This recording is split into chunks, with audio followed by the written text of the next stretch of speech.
You know what's on my mind? Respecting BBM supporters. Here on my daily thought bubble. So, one of the most common answers that most people get when they're having a discussion with a BBM supporter is respetuhin mo na lang ang opinion ko or respect na lang.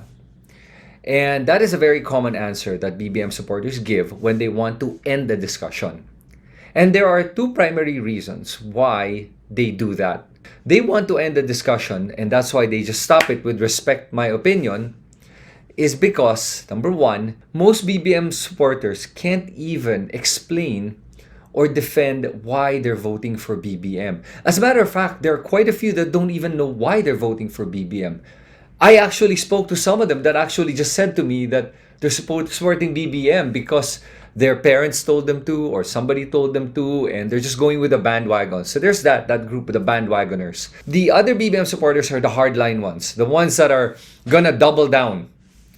And even if they know that their decision is wrong, they're gonna double down. And why is it that they know they're wrong and yet they're going to still vote for BBM? It's this. And I know, by the way, if you're a BBM supporter, you're listening to this, I thank you and I appreciate you for listening and still having the open-mindedness to listen to what I have to say, because it could make you think twice about what you're doing. So number one is, I said, the ones that can't really defend their vote on why they're choosing BBM. The other type is the one that has what I call cognitive dissonance. You can look it up in Google. It's actually when somebody is having a conflict, internal conflict between their thoughts and their feelings and their attitude and beliefs. It's somebody who's having a mental conflict and everything is not in congruence. When somebody's having cognitive dissonance, they're already having a battle internally to try to figure out why they want to do something and yet they don't feel good about what they're doing. So that's what's happening, I think, with some BBM supporters. Yung alam na nga nila na, and I do believe this, I do believe that there are BBM supporters that, kasi you can classify them in different ways. One set of BBM supporters, kasi I do believe, really know that Marcos and his family did steal billions of dollars from Filipinos and from the Philippines, that until now, even BBM supporters and their kids and the kids of their kids and our kids and all Filipinos, next of kin and the next generations will still be paying for. They know that. And they also know that Marcos did murder thousands of Filipinos during martial law and during his reign. And yet, they want to vote for BBM and they cannot even defend why they're voting for BBM, knowing that BBM benefited from all the atrocities of the Marcoses. Thinking that, oh, maybe he's going to be different. It's a usual line. Maybe he's going to be different. Maybe he's going to give back the money or whatever. He won't even pay the taxes owed from the properties they have that they stole. And yet you think he's going to give back to the people? He owes 23 billion at the time. That's now ballooned to 200 billion, and yet he's not even willing to pay it. And you think as president, he's going to give to you, to all of us, to Filipinos? No, he won't. So, yun pa lang, you're having a cognitive dissonance. You're already having a battle with yourself. Yun yung mahirap. So, you have to fight that and ask yourself, then why are you voting for him? When there are other candidates that are so much better than Marcos. He's not even a great leader. So, what are you voting for? He's not a good leader. His family background's pretty bad. Okay? He also benefited and accepts all of the atrocities of his family. And yet you're still voting for him? What do you stand to benefit? Think about it. So that's already a big problem, and that's why you're having a difficult time defending your point.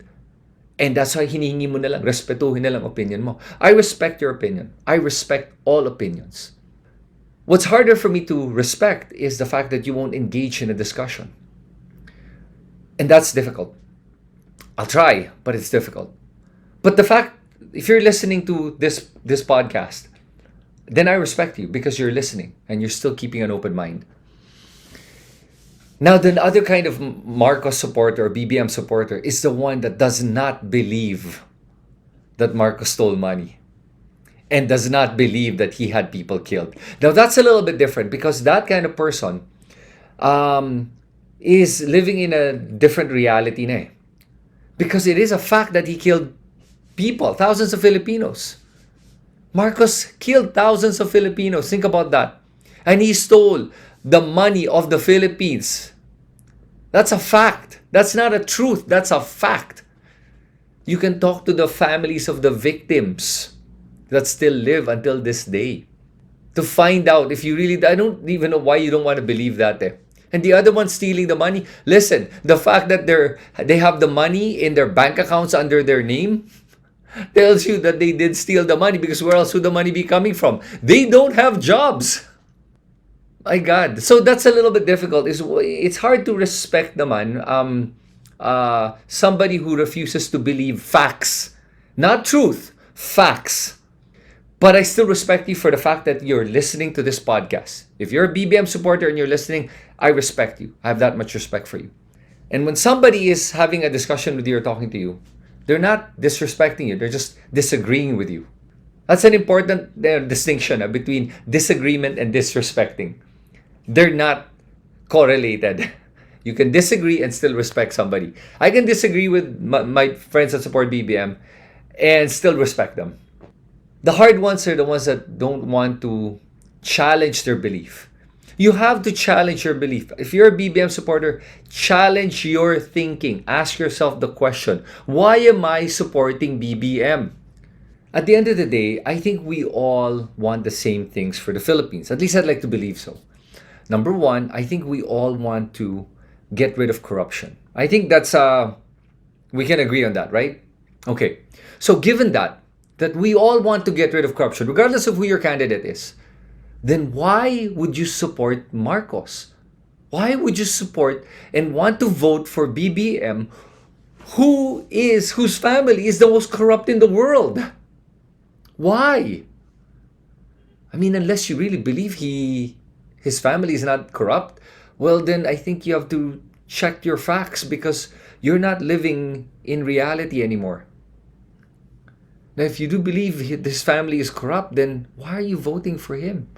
When he is the beneficiary of that corruption, not just the beneficiary, he is the administrator, and he has full custody of all the ill-gotten wealth. He's holding on to it. So why are you going to vote for a corrupt politician when you're against corruption? That's the first part of your cognitive dissonance. The second part is, I think we all want a good leader, right? And yet you know that between BBM and all the other candidates, BBM is the worst leader. He is not a good leader. He's not even a good speaker. He's not even inspirational. And you know that. When you listen to him, you cringe. You're supporting him even if you know he is the worst leader of all the different candidates that are out there right now. Man, I'll tell you, the other candidates are all pretty good. Lacson, Isko, Lenny, they're all pretty good. They're great candidates. Why support the worst one? The worst, not just in terms of leadership, but in terms of moral character. He doesn't even have a leadership trait of bravery. He doesn't even have courage, because he won't even attend the debate. And I know it's frustrating you to know that he won't even attend the debate. And yet you want to vote for someone who can't even show up to a debate. A leader has to have courage, not cowardice. A leader has to be willing to engage, not hide. And I know you know that that's what we need to lead our country. Somebody who can stand up and lead and defend us, not somebody who's going to hide and not show up, which BBM is showing. And I know you cringe at that. And yet you're still voting for him? Think about it. So those are the two reasons that you have cognitive dissonance, because we agree on the same thing, that we don't want corruption and we want a good leader. And yet you cannot reconcile the fact that BBM is neither of those two. He's not going to get rid of corruption. In fact, as a matter of fact, he's going to make it worse.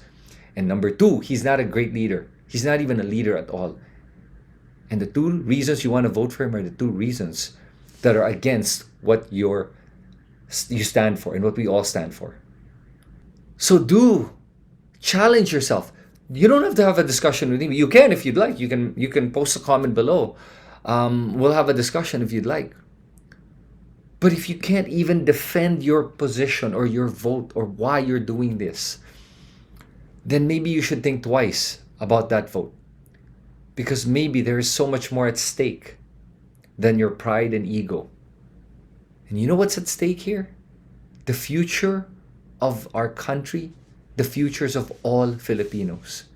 And that's what's more important than your pride and ego.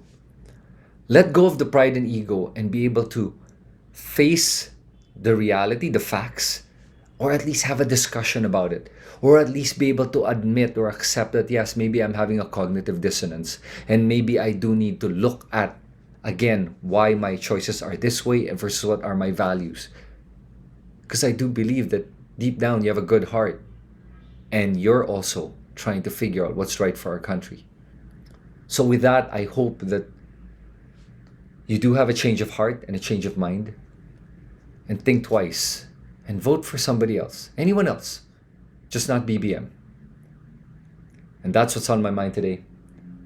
This is Chris Tan, and that's my daily thought bubble.